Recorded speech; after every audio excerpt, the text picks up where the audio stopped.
Hello, thank you for joining me for lesson 56 um, of our daily Sefer HaMitzvos study. We today are finishing up the laws of relating to Pesach and chametz and matzah, and here in this section is one more mitzvah regarding Passover. And the mitzvah regarding Passover is found in Exodus 13:8. It is positive mitzvah number 157. Exodus 13:8 says, "And you shall relate to your son on that day." And so, what this means is that we're commanded to give a telling of the story of the Exodus from Egypt according to our own ability on the night of the 15th of Nisan, the first night of Pesach. Um, and the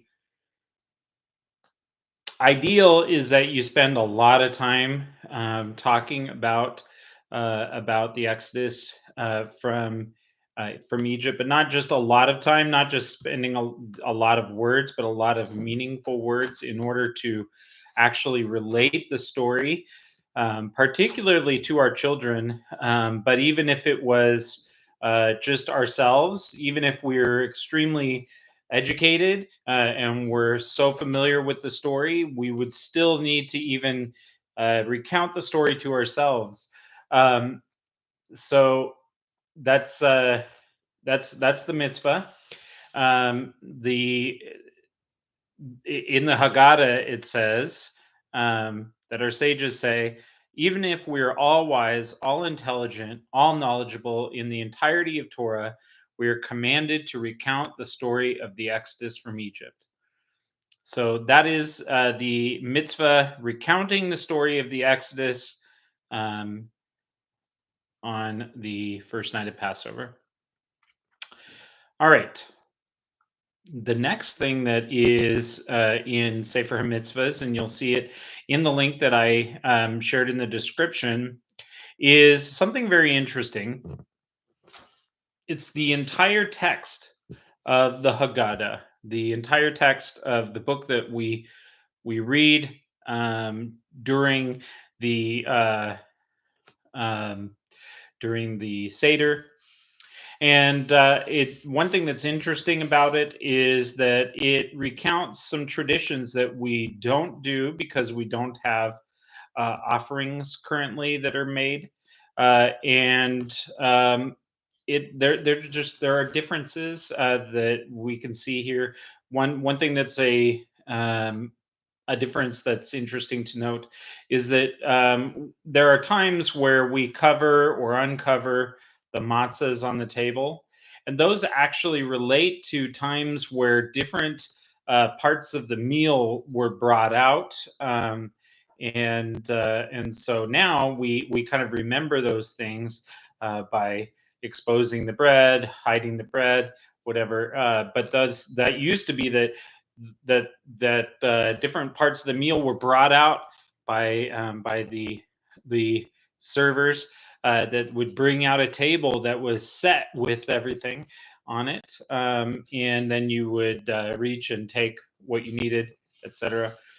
Anyway, it's interesting to look at the Rambam's version of the Haggadah because it is a little bit different. All right. There is one more mitzvah because now that wraps up all of the Passover section. And now we are getting into mitzvahs relating to other days. And we're starting out with Rosh Hashanah. And the mitzvah here is mitzvah number 170, positive 170. And it comes from Numbers 29:1, which says, "It shall be a day of blowing the shofar for you." So we're commanded to hear the blast of the shofar, the ram's horn, on the first of Tishrei.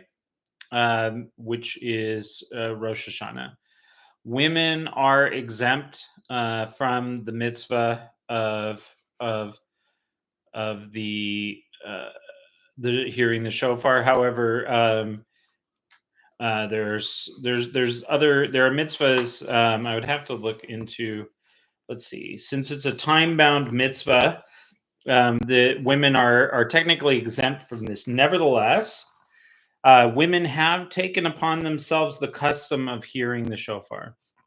So there are other mitzvahs where even though it's a time bound mitzvah, and even though women are not obligated in that, um, according to the Torah, there are customs that have developed where women have said we want to take part in this mitzvah as well, and so they're free to do so, and so now it's actually the custom for women to hear the shofar be blown. Um, all right, so that's everything for today.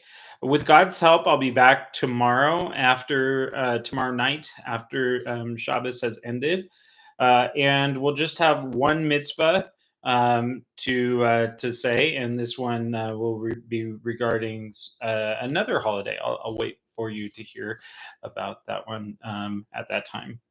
All right, thank you so much for joining me today. Have a great day in every way.